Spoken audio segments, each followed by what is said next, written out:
Hi there, Kelly D. I'm here today to make some homemade granola. It's great to eat, healthy for you, and fun to share. So we're adding 3½ cups of old-fashioned rolled oats. And we have 1 teaspoon of cinnamon, ½ a teaspoon of salt, 1/2 cup of coconut flakes, and 1 full cup of pecans. It's important not to use roasted nuts in your granola because they've already been roasted and you don't want to burn them.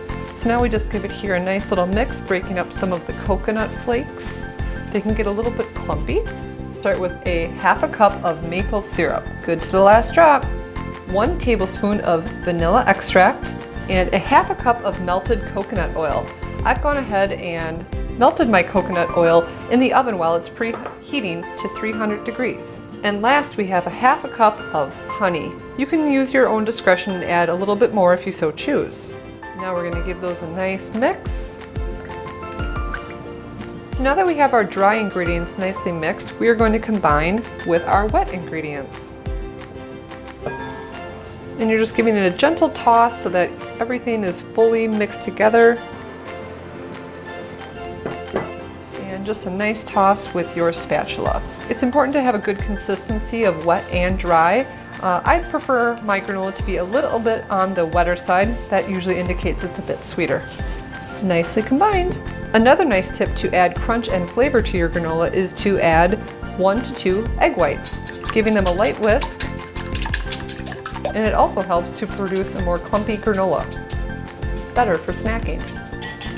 Now we are combining our egg whites into our granola, giving a nice gentle toss. So now we are adding our granola to a parchment-lined baking sheet. You can just dish it right on the pan, scraping all of the goodness and sweetness you've added to this homemade granola right on there. And using your spatula, just push it out evenly onto the parchment paper. Another trick you can do is pressing it flat with your spatula or a hand. This works well to create that clumpiness that you're looking for. We are going to take our granola and put it in a 300-degree oven for 30 to 40 minutes. Don't forget to set your timer. So before the end of the bake time, I like to take the granola out and give it a quick look over. Make sure I'm liking what I see with all that golden goodness. And then I like to give the granola just a little bit of a toss with a light utensil here. I don't want to rustle it up too much, only because I really like the granola to be on the clumpier side. I think it's more fun to eat that way and makes really good granola. I think we're almost done. I'm just going to pop it back in for a few more minutes. So our granola is done.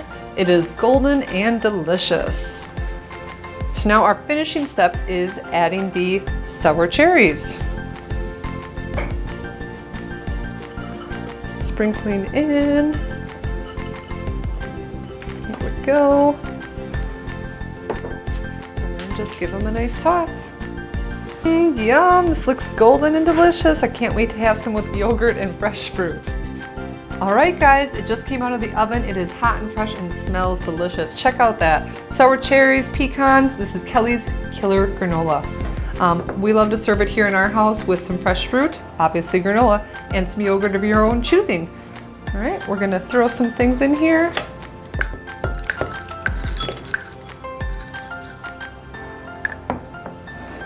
And some fresh fruit.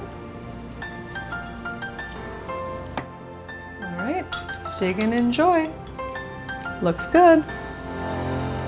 Mmm.